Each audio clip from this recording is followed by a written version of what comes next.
Donc ce visiteur des confins du système solaire défie les astronomes sur l'origine du système solaire. Alors c'est pas un extraterrestre, hein. C'est un météoroïde, ok, originaire du nuage de Oort. Donc météoroïde. Hop. Donc c'est un météore. C'est un corps intermédiaire entre les grands astéroïdes et la poussière interplanétaire. Voilà, météoroïde, météore et météorite. Une gamme de taille entre 30 micromètres et 1 mètre.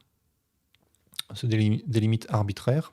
Si c'est plus petit que 30 micromètres, on dit que c'est de la poussière.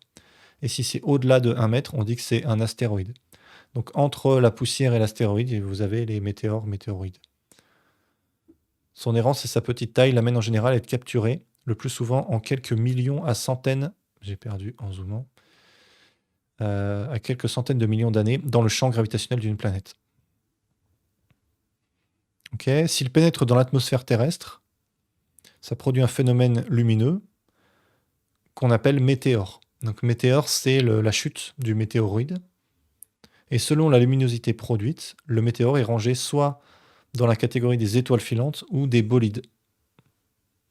Si l'objet, ou plutôt ce qu'il en reste après sa traversée, atteint la surface et qu'on reconnaît des fragments, ces fragments portent le nom de météorites. Voilà, donc le météoroïde, c'est dans l'espace. Le météore, c'est quand il est en train de traverser. Et météorite, c'est quand il s'est craché sur Terre et qu'il reste des fragments. Voilà pour la dénomination. Alors, il vient du nuage de Oort, qui est un nuage très extérieur dans le système solaire, bien après Pluton. Et il était probablement constitué de roches et non de glace, ce qui remet en question les modèles traditionnels de formation du système solaire. Donc normalement, tous ces corps-là et les comètes qui viennent de très loin, c'est de la glace et pas de la roche. Et là, celui-là, il est en roche, donc c'est bizarre. Ok, donc le nuage de Oort. Nuage de Oort. Vous connaissez peut-être. Une petite image. Voilà, c'est des milliards de comètes très loin du centre du système solaire. Donc c'est encore le système solaire techniquement, mais j'ai perdu le... Voilà. C'est encore le système solaire, mais c'est vraiment très éloigné. Donc jusqu'à plus d'une année-lumière du Soleil. Donc on commence à être vraiment loin du Soleil, sachant que l'étoile la plus proche, elle est à 4 ou 5 années-lumière. Donc vous voyez qu'on est encore plutôt dans la zone d'influence du Soleil, mais ça commence vraiment à s'éloigner. On a donc le nuage de Oort, qui est une région sphérique, que l'on pense être un réservoir de petits corps glacés et la source de comètes à longue période.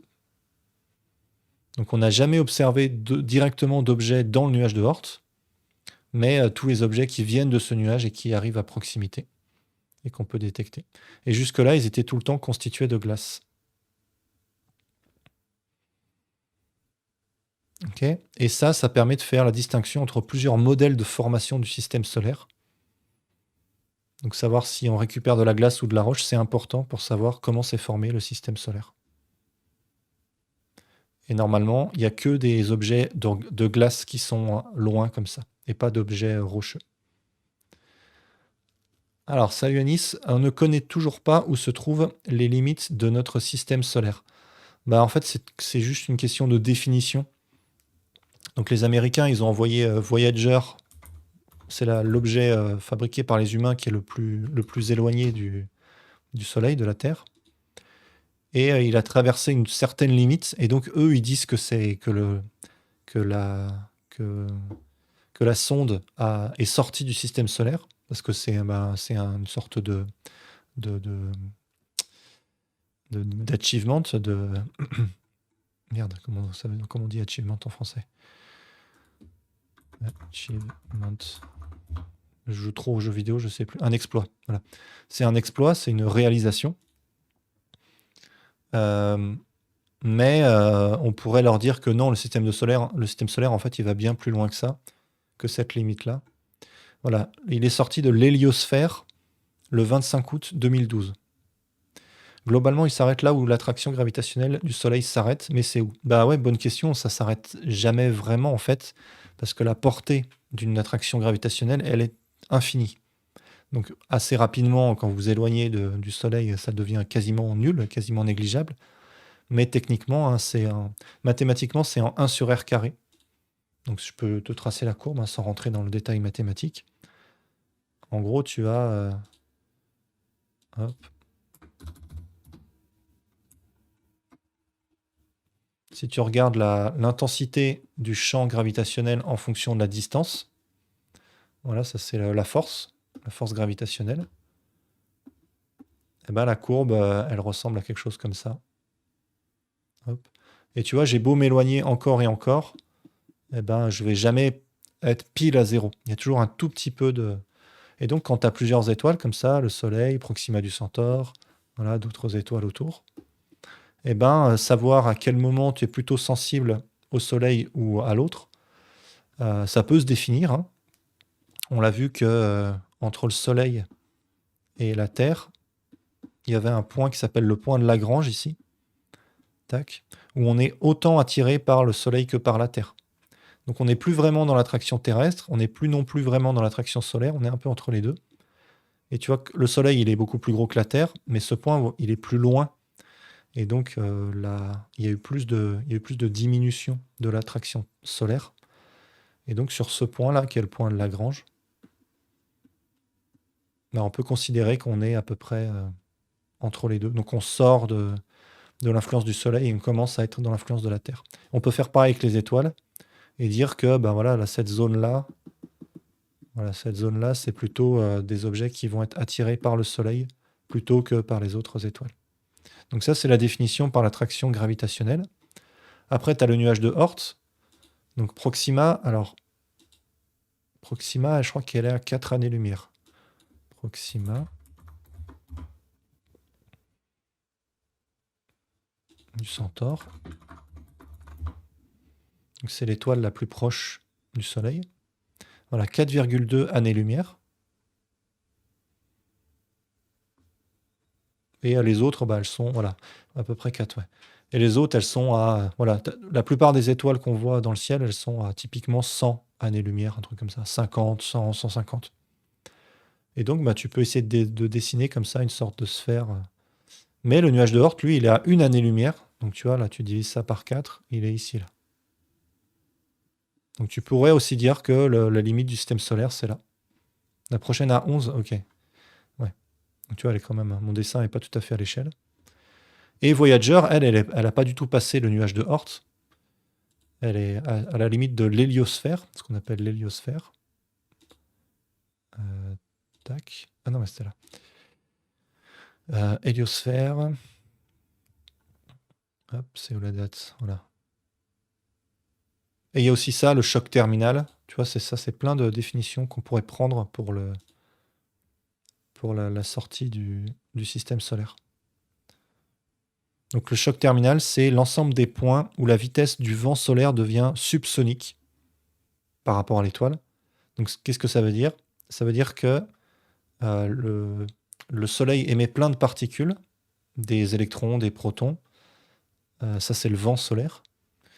Et au bout d'un moment, ce vent solaire a une vitesse qui descend en dessous des vitesses des ondes qu'il peut y avoir dans le système solaire. Donc tu vois, c'est une définition assez scientifique. Voilà. Et ça se fait assez brutalement. Les particules passent d'environ 400 km par seconde à 100 km par seconde. Et donc ça crée une onde de choc. Hop. Voilà, tu vois, le choc terminal, il est là. Et Voyager 1, elle a passé ça. Elle a passé ça. Et depuis 2012, elle a passé une autre limite. Tu vois, tu peux définir plein d'autres limites comme ça. Mais elle est loin du nuage de Oort. Donc le choc terminal, où est-ce qu'il est?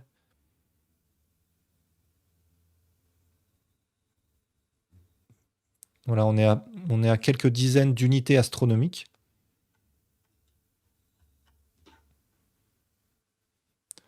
Sachant qu'une unité astronomique, année-lumière, tout ça, c'est des manières de mesurer des distances. Hop. Voilà, tu vois le lien entre année-lumière et unité astronomique. Donc là, s'il est à 100 unités astronomiques, hop, tu vois, on est à 1 millième 1 millième d'année-lumière. Donc on n'a fait que 0,1% pour aller au nuage de Oort. Donc en fait, tu en as la distance là. Elle est à 23 milliards de kilomètres du Soleil. Et si je convertis ça, alors les kilomètres, ils sont là. Convertir. Oui, saisir un nombre. Ah, faut pas que je mette d'espace peut-être. Voilà. Et maintenant, à l'heure actuelle, elle est à cette distance-là, donc à 0,002 années-lumière. Et donc elle est à même pas, elle est à 0,2% d'atteindre le nuage de Oort. Ouais, il y en a une il y a Voyager 1 et Voyager 2 qui elle est plus proche. Donc l'autre elle était à 23 milliards, elle est à 19 seulement entre guillemets, 19 milliards de kilomètres. Mais elle est sortie aussi, elle a passé le choc terminal et l'héliosphère aussi. Voilà. Donc tout ça c'est une question de définition. Quelle est la limite précise du système solaire? Il n'y en a pas, il faut s'accorder sur une définition. C'est un peu comme la limite de l'atmosphère terrestre, hein, c'est un peu pareil. Ok. Et donc le nuage de Oort.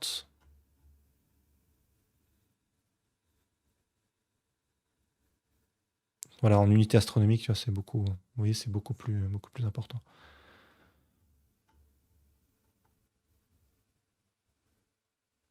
Ok. Et j'ai fermé l'article. Hop. Où est-ce qu'il est? Il est là. Ok. Et donc lui, ce météoroïde, il est rocheux au lieu d'être sous forme de glace. Ok. Blablabla.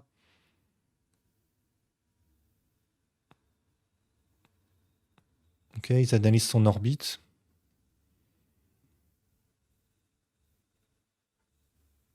Ok, ils ont su qu'il était rocheux en regardant la manière dont il s'est fragmenté. On sait comment se fragmente la glace et comment se fragmente la roche quand elles arrivent dans l'atmosphère. Et là, ça s'est fragmenté à bien plus basse altitude. Donc c'est pas de la glace, c'est de la roche. Hop, qu'est-ce qu'il dit lui?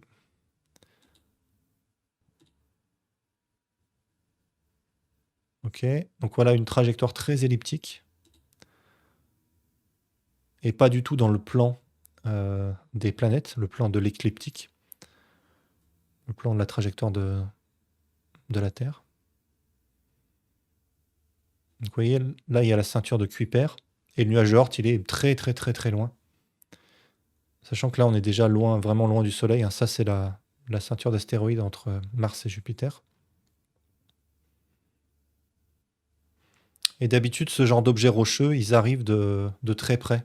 Voilà les trajectoires qu'ils ont habituellement. Et celui-là, il vient de très très très loin, il vient du nuage de Oort. Donc ça c'est nouveau, ça n'avait jamais été détecté.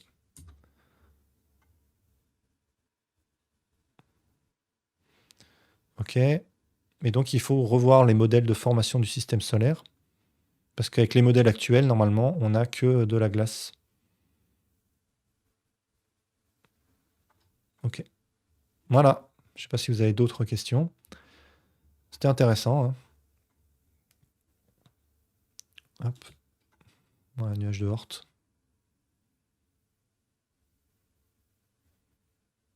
Donc 20 000 unités astronomiques. Je vais reprendre la conversion là pour être sûr. Unité astronomique. Tac. 20 000. Ouais, voilà. 0,3 années-lumière jusqu'à 100 000. Voilà. Il est à peu près à une année-lumière. Ouais. Bah ouais, si tout le modèle, faut revoir ouais, le modèle de formation du système carrément. Si tout le modèle, si le modèle prédit que tous les météores qui arrivent du nuage de Oort sont censés être de la glace et qu'on en découvre un qui est sous forme de roche, mais c'est qu'il y a un truc qui va pas et que le modèle est à revoir. Donc c'est intéressant. On aime bien ce genre de choses dans les découvertes scientifiques. Trouver quelque chose qui va pas, qui colle pas. Ça sort un peu de la routine et ça permet d'affiner les modèles. Voilà pour cette petite revue de presse. On va commencer la Wikibalade du jour.